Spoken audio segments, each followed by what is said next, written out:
तर हॅलो नमस्कार, स्वागत आहे तुमचं अजून एका नवीन व्हिडिओमध्ये. सकाळचे वाजता आहेत 11:15 आणि आपण बाईक घेऊन चाललो आहे सर्व्हिसिंगसाठी.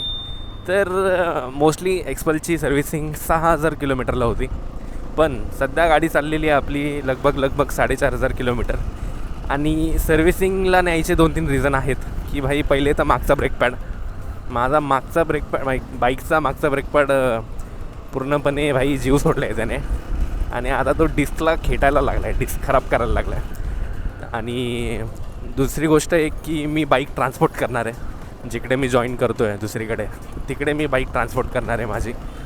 सो मला माहीत नाही तिकडे शोरूम आहे का नाही आहे. त्यामुळे नाशिकमध्ये असताना भाई मी म्हटलं की पहिले जॉईनिंगच्या आधी आपण ॲटलिस्ट बाईक सर्व्हिसिंग करून घेऊया, म्हणजे जेणेकरून आपल्याला तिकडे जाऊन डायरेक्ट बाईक रेडी टू यूजसाठी मिळेल. ठीक आहे. सध्या तर काहीच नाही, सकाळी लेट उठलेलं ऑलरेडी आणि सरळ बाईक काढलेली, कारण मी 3 ऑक्टोंबरची सर्व्हिस शेड्यूल केलेली नाशिकच्या पडवा ऑटोमध्ये, आणि तिकडेच मी चाललो आहे आता. आणि सगळ्यात दुसरी गोष्ट, सगळ्यांना भाई दसऱ्याच्या हार्दिक शुभेच्छा. मी काल ब्लॉग शूट करणार होतो, पण काल भाई की गडबड होती की ॲक्च्युली आमच्या नवीन घराची पण पूजा होती आणि तिकडचे सगळे कामं करता करता मला इच्छा होती व्लॉग शूट करायची, पण काही कारणांनी मी ते केलं नाही आणि बाईक पण माझ्याजवळ नव्हती. सो मी काल दिवसभर त्या पूजेमध्ये गेला आहे आणि सगळं मस्त झालं बाई. पूजा वगैरे, फ्लॅटची पूजा झाली आहे, दसऱ्याच्या शुभ मुहूर्तावरती झाली आहे आणि इट्स अ गुड है ना, सब मज़ा आ गया कल. और आत्ता आपण चाललो आहे बाईकला घेऊन सर्व्हिसिंग. तर भाई जसं की मी सांगितलं की आपण चाललो आहे सर्व्हिसिंगसाठी. आणि आज भाई काय मस्त वातावरण, म्हणजे ऊन पडलं आहे नाशिकमध्ये नाही का, नाहीतर असलं ढगाळ वातावरण ना पावसाचं, मला ते अजिबात आवडत नाही. ठीक आहे, मॉन्सून राईडची गोष्ट वेगळी असते, पण यार तुमचे जर काही महत्त्वाचे काम आहे आणि त्यामध्ये जर पाऊस आला ना, तर मग सगळी वाट लागून जाते, इच्छा निघून जाते भाई काम करायची. तर आज तर भाई वातावरण पण चिल आहे आणि आपण चाललो आहे सर्व्हिसिंगसाठी. आणि मागच्या वेळेस फर्स्ट सर्व्हिसिंगचा मी व्लॉग वगैरे काही शूट नाही केलेला. फर्स्ट सर्व्हिसिंग आपल्या दादाने केलेली, पण सेकंड सर्व्हिसिंगसाठी स्वतः मला घेऊन चालला एक्सप्रेसला. आणि सेकंड सर्व्हिसिंगमध्ये काय काय होणार आहे ते मी तुम्हाला शोरूमवरती जाऊन दाखवतो किंवा सर्व्हिस सेंटरला जाऊन दाखवतो. आणि सगळ्यात मेन आहे आपल्याला बाईकचे ब्रेक पॅड यार, कारण मी मागचा ब्रेक प्रेस करतो आहे ना गाडीचा, मागचा ब्रेक म्हणजे असं वाटतं की ॲक्टिव्हच नाही आहे. ठीक आहे, ABS तर सोडूनच द्या, पण जसा मी मागचा ब्रेक पॅड प्रेस करतो आहे, ब्रेक लागतच नाही आहे. आणि ते ब्रेक पॅड्स घासून गेल्यामुळे भाई आता तो डिस्क खराब करायला घेतली त्याने. मी सकाळी उठली, पहिली तर डिस्क बघितली, मागची डिस्क ब्रेक आता चांगली खराब झाली आहे. तर त्याला ते पण दाखवणार की भाई पहिले तर ब्रेक पॅड चेक कर, त्याच्यानंतर पूर्ण गाडी इन्स्पेक्ट कर काय असेल ते, आणि ऑइल वगैरे तर आपण बदलूयाच. तर अजून लोकांचा मनात एक प्रश्न असतो एक्सपल्स 210 घेताना की ही बाईक घ्यायची का नाही. तर यार मी आधी पण खूप बोललो आहे की यार हिचा रिव्ह्यू शूट करूया, पण मी इतका नाला आहे की कधी शूट करणार हेच मला स्वतःलाच माहीत नाही, तर मी तुम्हा लोकांना कसं सांगणार. पण मी काही गोष्टी सांगू शकतो. एक्सपल्स 210 जर घेणार आहात आणि तुम्ही घेतली सपोज एक्सपल्स 210, भाई बीस्ट आहे बाईक, एक नंबर आहे, नो इश्यूज. बट काही गोष्टी आहेत ज्या हायलाईट करायची खूप गरज आहे. जे मी एक गोष्ट तर इथंच सांगून देतो की एक्सपल्स 210बद्दल तुम्ही जर नवीन बाईक घेतली आहे आणि तुम्ही प्लॅन करताय की चलो फर्स्ट सर्व्हिस झाली आणि तुम्ही नंतर प्लॅन करताय की चला कुठेतरी राईडला जाऊ, तर मेक शुअर की पहिल्या सर्व्हिसमध्ये ना तुम्ही तुमच्या दोन्ही टायरच्या ट्यूब्स चेंज करून घ्या. आणि ज्यांना माहीत नाही त्यांना सांगून देतो की एक्सपल्स 210ला भाई ट्यूबलेस टायर नाही आहेत, इट्स अ ट्यूब टायर. ठीक आहे, ट्यूबलेस येत नाही, ट्यूब टायर येतात. आणि जर तुम्ही ही बाईक परचेस केली, ठीक आहे केलीच समजा, तर सगळ्यात सगळ्यात पहिले करा कुठेही लाँग राईडला जायच्या आधी की भाई तुमचे ट्यूब टायर्स ज्या ट्यूब आहेत त्या चेंज करून घ्या. बिकॉज जे हिरोचे स्टॉक ट्यूब येतात ना कंपनीकडनं, त्या एवढ्या खास नाही भाई, त्या लो क्वालिटीच्या ट्यूब्स आहे.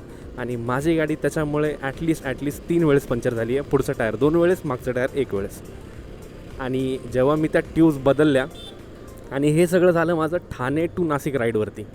जेव्हा मी नाशिकवरून ठाण्याला एक्सपल्स घेऊन चाललेलो, माझी गाडी भिवंडीच्या इथे पंक्चर झालेली. पण hats off to R S A भाई.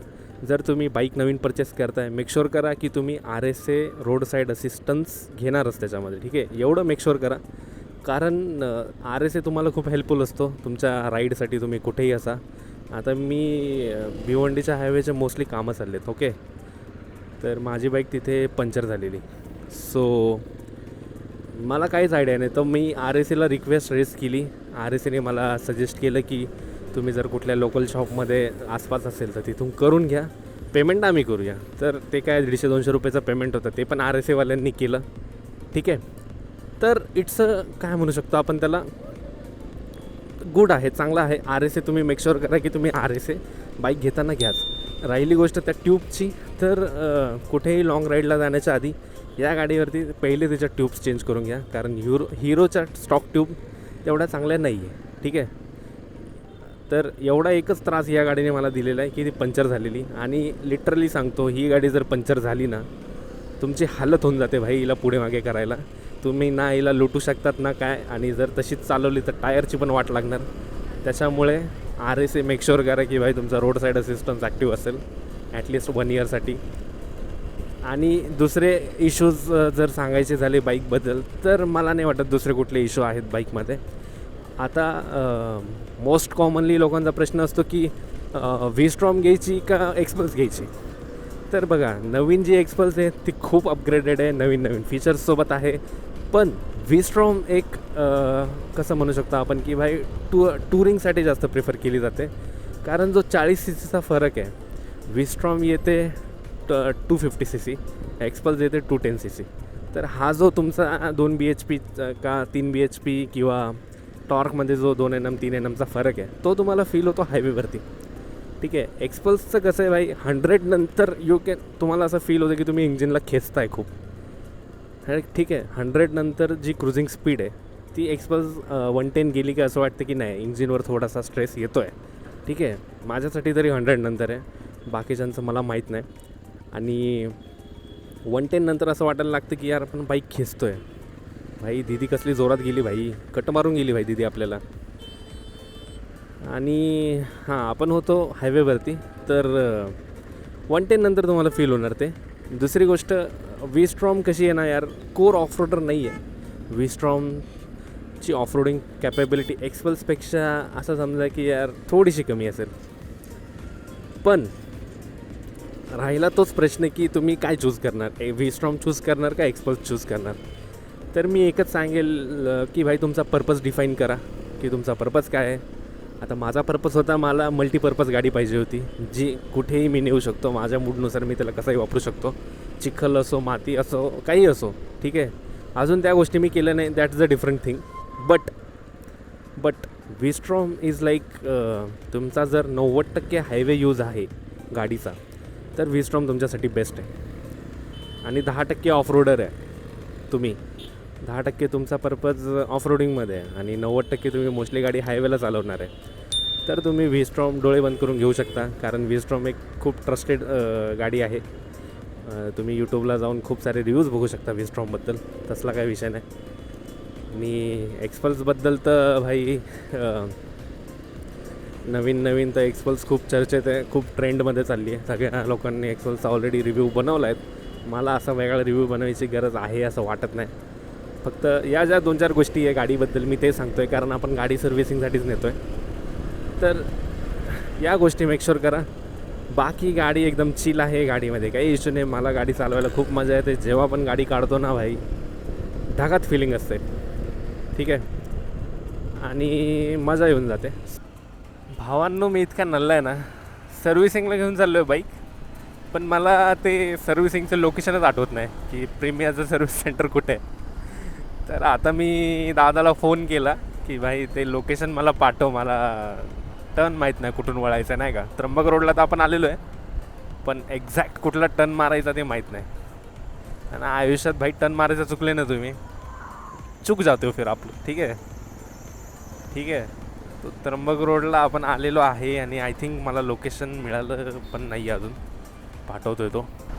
यार कसला फालतूपणा आहे. सर्व्हिसिंगला घेऊन चाललो आहे बाईक, लोकेशनच माहीत नाही, पण कुठे चाललो आहे, सर्व्हिसिंगला चाललो आहे. अरे काय भाई. चला, मला भेटलेली आहे सर्व्हिस सेंटरची लोकेशन, ती लावूया आणि सर्व्हिस सेंटर पोहोचूया. ठीक आहे. पहिले तर सिग्नल आहे भावांनो, सिग्नल पे रुकना पडेगा. हां, थोडाही बाकी आहे. आणि यार माझी ना इतकी वाईट सवय लागली लेट उठायची, आणि इतका लेट उठतो आहे मी आजकाल. झोपतो पण 2-3 वाजता आहे. पण मी शेड्यूल केलेली सर्व्हिस सकाळी 10 वाजेची, आत्ता वाजलेत 11. आणि जेव्हा मी भावाला सांगितलं की यार मी सर्व्हिसिंग चाललो आहे, म्हणे तू शेड्यूल केली का? म्हटलं हां. म्हणे किती वाजता? बोलतो आहे 10 वाजता. म्हणे बावळट, वाजलेत किती? तिथे नंबर असतो, तुला लवकर जायला पाहिजे, लवकर उठायला काय होतं? मी म्हटलं लवकर उठायला काय होत नाही, पण लवकर उठताच येत नाही ना, हो प्रॉब्लेम आहे यार. आणि हा प्रॉब्लेम मला वाटतं युनिव्हर्सल आहे. सकाळी लवकर उठणं इज़ अ बिग इशू. लेकिन ठीक है, ये इशू को भी देख लेंगे. भाई आहे तर याची ट्रॅव्हलर, पण कसली मॉडिफाय बिडिफाय केली बघा. टायर बाहेर बिहेर काढले वन साईड. हां, जसं काय हा कुदवणार आहे आता याच्यात चिखलात. आणि डार्लिंग नाव ठेवलं आहे. अरे बाप, त्याची डार्लिंग सही आहे. आपल्या डार्लिंगला थोडंसं आपण पळवूया.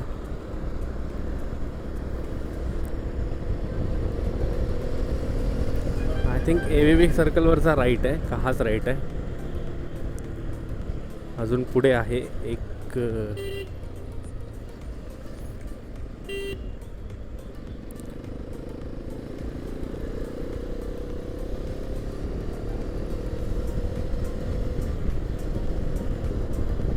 तर आपण आलेलो आहोत लगभग जवळ आलो आहे आपण आता सर्व्हिस सेंटरच्या. Just we need to make a right turn, then we are at service station. तर चला, मी तुम्हाला भेटतो सर्व्हिस सेंटरमध्ये. तिथे बघूया काय काय करतात आता ते लोक, आणि काय काय मी त्यांना सांगतो. मी शूट तर करतो मी. चला, लोकांना कळून तरी जाईल की भाई हिरो प्रीमियाच्या सर्व्हिसला काय काय करतात. आता इथून आहे लेफ़्ट, हम मारेंगे यहाँ से लेफ़्ट. और 1 मिनिट, सातपूर MIDC एरियात आय थिंक आपण आहोत सध्या. तर इथे आहे हिरो प्रीमियाचं नवीन सर्व्हिस सेंटर. ठीक आहे.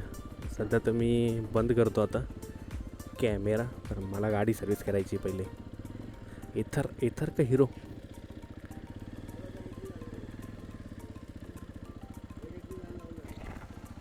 हिरोवाले त्या गेटने, इकडून इथर. सो दादाचं म्हणणं आहे त्या गेटने जायचं आहे, भेंडी. ठीक आहे, ह्या गेटने जाऊया, नो प्रॉब्लेम. तर भाई आपण बसलो आहे सर्व्हिस सेंटरमध्ये, आणि भावाचं म्हणणं आहे की टेक्निशियन कुठेतरी बाहेर गेला आहे. आणि पहिले तर म्हणत होता भाई तुला गाडी सोडून जावं लागेल, पण ॲटलिस्ट मी त्याला कन्व्हिन्स केलं की भाई असं करू नको, माझ्याकडे एकदम लिमिटेड टाईम आहे.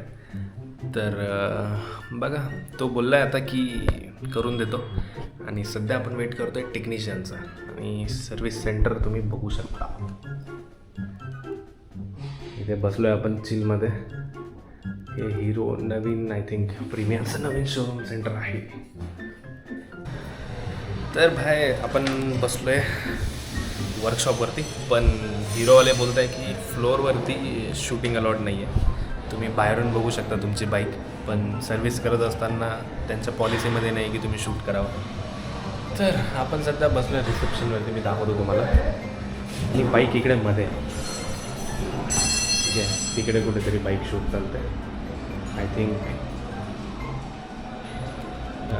दिसेल का नाही काय माहिती. मध्ये आपली बाईक आहे.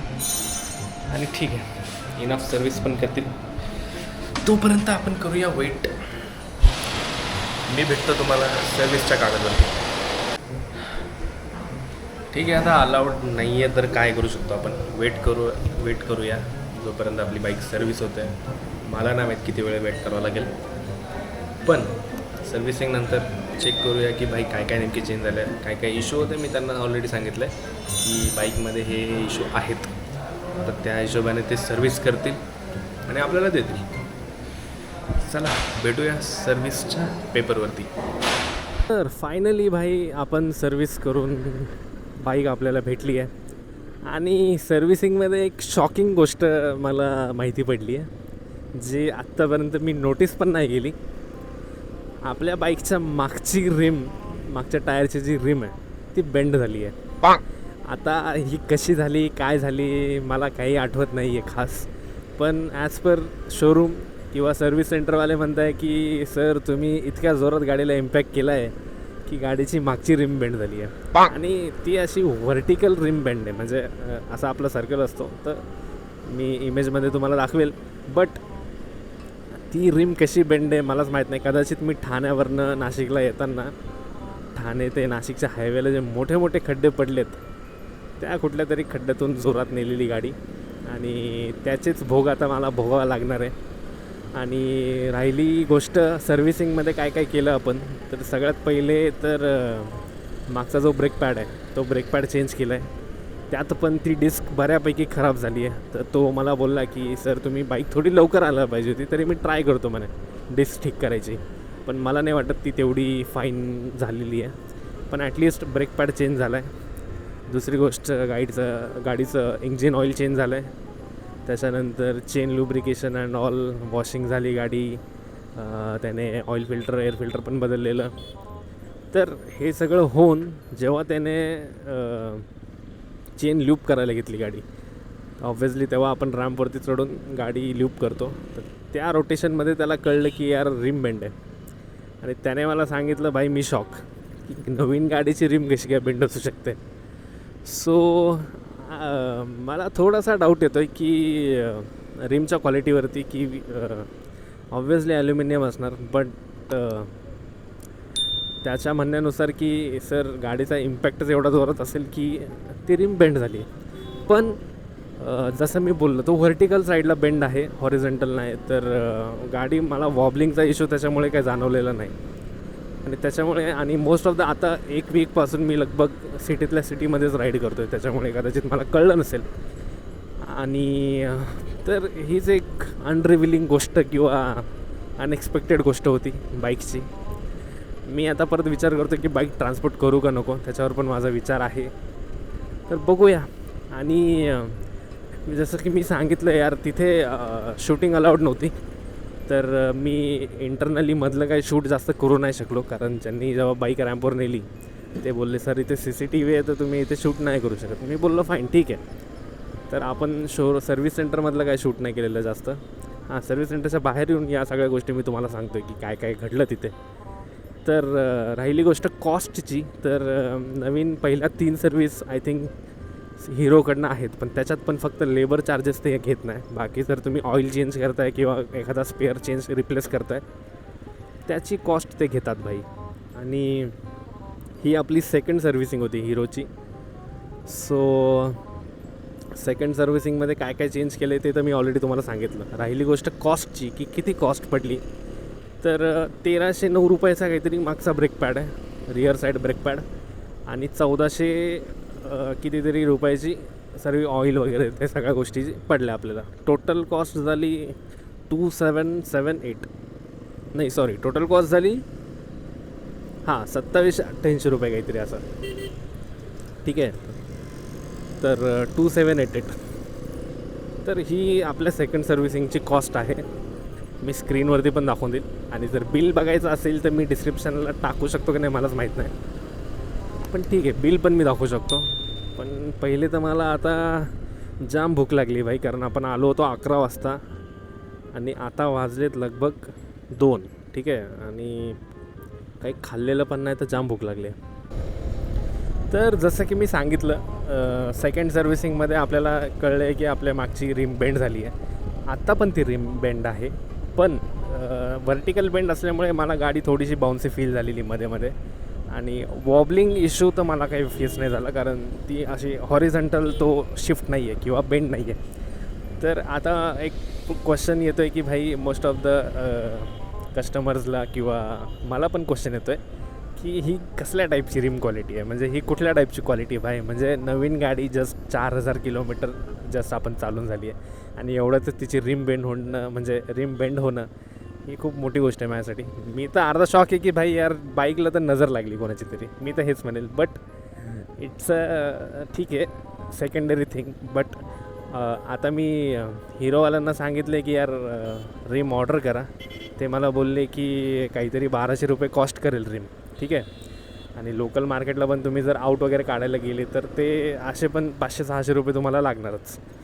तर बेस्ट ऑप्शन आहे की रिमच चेंज केली जाईल.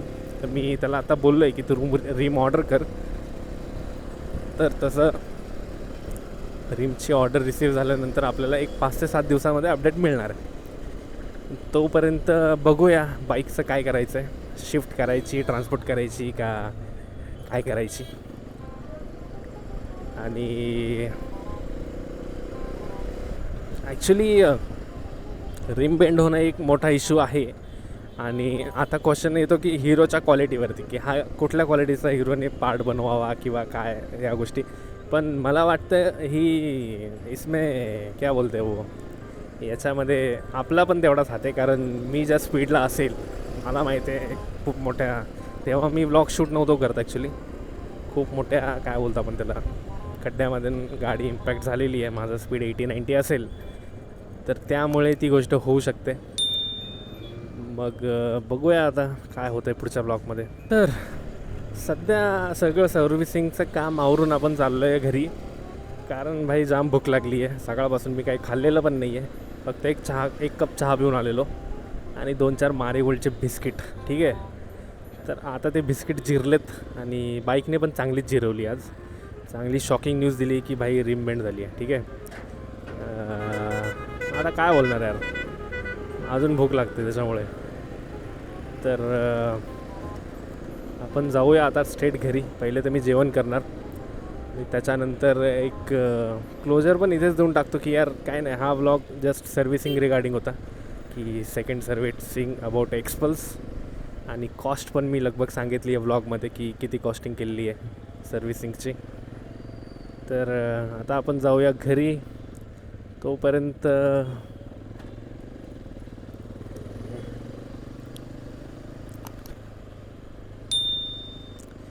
आणि मोस्टली संडेला मी आता ट्रॅव्हल करेल. आज आहे फ्रायडे. संडेला I am going to travel to Mumbai. कारण मी जसं बोललो, माझा ट्रान्झिशन पिरियड लगभग संपला आहे आणि मला आता दुसरीकडे जॉईन पण करायचं आहे. तर मोस्टली मी ट्रॅव्हलिंगमध्ये असेल. आता हे ट्रॅव्हलचे ब्लॉग मी शूट करणार का नाही हे पण नाही माहीत, कारण अजून बऱ्याच गोष्टी बाकी आहे. मेरा शॉपिंग बाकी आहे, पॅकिंग बी बाकी आहे, सगळ्याच गोष्टी बाकी आहे. अजून मी काहीच नाही केलं. सगळ्यात इम्पॉर्टंट होतं बाईकची सर्व्हिसिंग होणं, कारण मला बाईक जर शिफ्ट करायची वेळ आली तर सर्व्हिसिंग इज मस्ट. तर ते झालेलं आहे. त्याच्यामध्ये अगेन बाईक पूर्णपणे ठीक नाही आहे. तर बघूया आता पुढच्या याच्यात काय होतं आहे किंवा काय करायचं आहे आपण. मी अजून तर काय ठरवलेलं नाही आहे. तर आजच्या ब्लॉगसाठी एवढंच भाई. मी भेटतो तुम्हाला पुढच्या कुठल्या तरी व्हिडिओमध्ये. तोपर्यंत काळजी घ्या आणि सी यू सून. चलो बाय बाय.